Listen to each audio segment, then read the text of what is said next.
What's the drink you consume daily that's destroying your liver? And the worst part, many people look for teas, detoxes, and supplements, but ignore the glass that returns to their routine every night. This isn't alarmism, it's a silent pattern. In the middle of this video, I'll reveal the tiny adjustment that changes the game without relying on radical measures.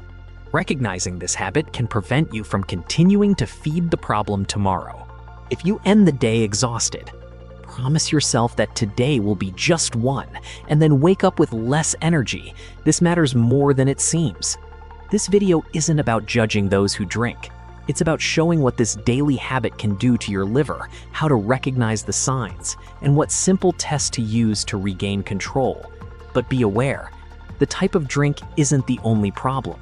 The pattern changes everything. Before seeking tests or making huge promises, try a 7-day alcohol-free break. You don't need to change your entire diet now. Just swap your usual drink for sparkling water with lemon or another non-alcoholic option, especially at the time you usually drink.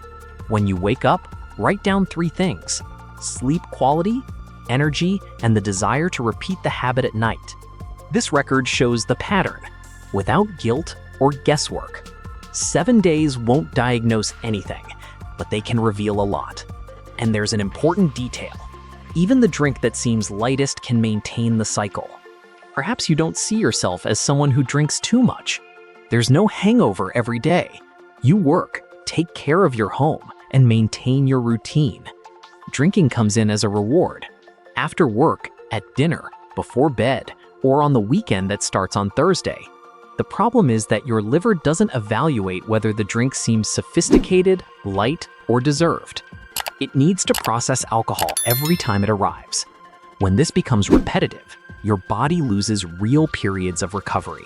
Some people notice a more bloated belly, fragmented sleep, morning fatigue, or increased hunger the next day, without connecting these signs to the evening drink. This doesn't prove a cause, but ignoring the pattern doesn't help either. Now comes the question that changes the conversation. Is the problem the drink itself, or the environment it creates in your body? Most people are asking the wrong question. They ask which alcoholic drink is less fattening, which is lighter, or which causes fewer hangovers. The right question is, what happens when your liver receives alcohol almost every day, without enough time to return to normal? It's not a lack of willpower, it's repetition, and repetition creates adaptation. But what science has recently discovered will surprise you. There are people who drink little, don't gain weight, and yet notice worse sleep, more hunger, or altered test results. In the cascade of effects, I'll explain why this happens. First, you need to understand the simplest model to see the problem. Imagine your liver as the body's processing center. It helps deal with nutrients, medications, and substances that enter your routine. But when alcohol arrives, it becomes a priority. The liver needs to break it down before returning to other tasks. In this process, a temporary substance called acetaldehyde emerges. It's a step in alcohol metabolism, and the body works to eliminate it quickly because it can cause excessive damage. At the same time, fat burning takes a back seat. If this happens occasionally, the body tends to recover. But when it happens almost every night, the break is short.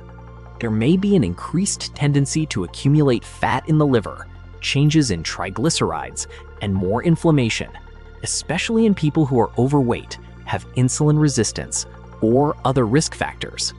Do you see the point? It's not just how many calories are in the glass, it's the order of priority it imposes on your metabolism. But this is where many go wrong, thinking that only those who gain weight are at risk. Understand this, because the exception explains a lot. The plot twist is this: it's not your belly that measures the impact of alcohol on your liver. It's the frequency with which it forces your body to interrupt recovery.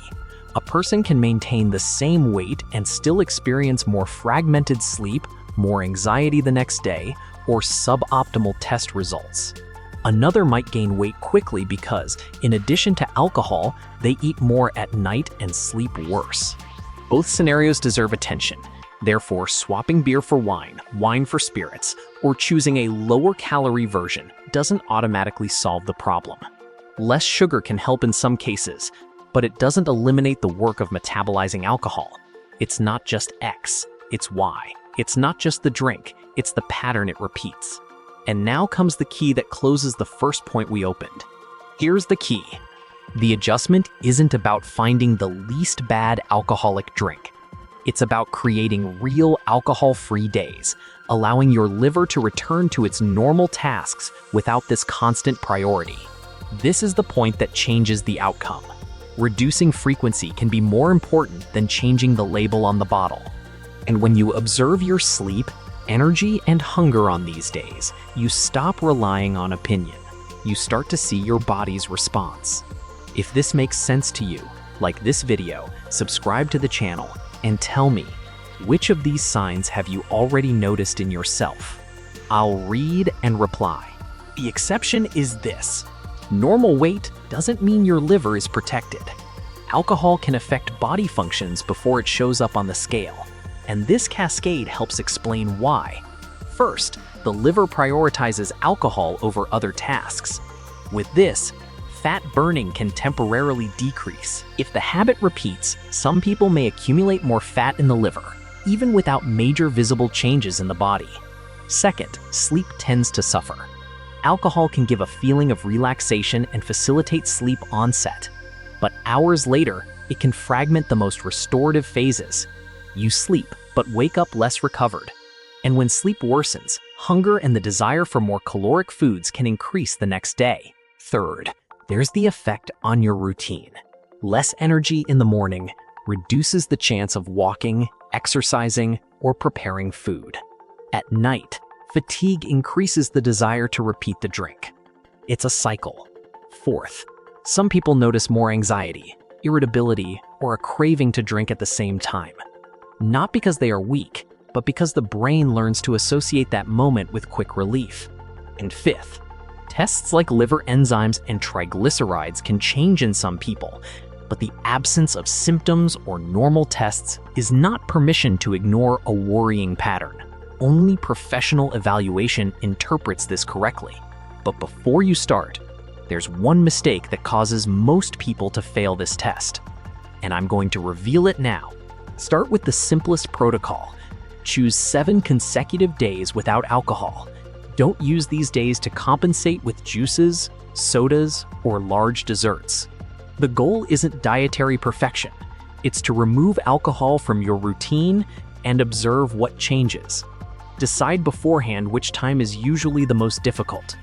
For many, it's between the end of work and dinner.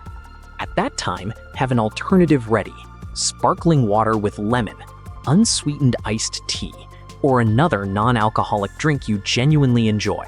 Serve it in the same glass, if that helps maintain the ritual. The change needs to fit into your life. During the 7 days, record a score from 0 to 10 each morning for sleep, energy, and the desire to drink at night. If you wish, also note how many times you woke up during the night and how your hunger was at the end of the day. Don't look for perfect changes. Look for patterns. After the 7 days, don't treat this as a license to automatically return to the daily habit. Choose 2 or 3 fixed days per week completely without alcohol and protect those days for 4 weeks. This frequency creates predictable recovery. The substitution needs to provide a break and pleasure without creating another cycle. Drink your alternative sitting down, away from your phone for 10 minutes. Eat a real meal if you're hungry, and observe the craving pass. Here's the key. You're not just taking away a drink. You're training your body to end the day without needing it. A common mistake is to turn the break into a punishment. You spend the whole week tense, thinking about what you can't drink, and then reach the weekend wanting to compensate. Correct this by planning an alternative you genuinely enjoy and a small ritual for the same time. Another mistake is to test for 2 days and conclude that nothing has changed. The body needs repetition to show patterns. Complete the full 7 days and use your notes, not just your memory. Also, Don't compare your response to someone else's. Your sleep, diet, medications, and history change the outcome. And if reducing or stopping causes tremors, intense sweating, severe anxiety, or significant discomfort, seek medical advice. This requires care. Remember the right question? It's not about which drink, but what happens when your liver doesn't rest. And the answer is days of rest. If you thought, but I can't stop for 7 days, seek professional guidance, especially if you experience tremors, intense sweating, severe anxiety, or palpitations when going without alcohol. For those who have developed dependence, stopping abruptly can be dangerous. For others, observe without punishing yourself. Take the 7-day break. Record your sleep, energy, and desire to drink. Afterward, maintain 2 or 3 alcohol-free days per week. You don't need a detox. You need to give your body space to recover. If this video made you reflect, like it, subscribe, and comment. What was the biggest surprise when trying the break? Share it with someone who needs to hear this. Consistency beats intensity.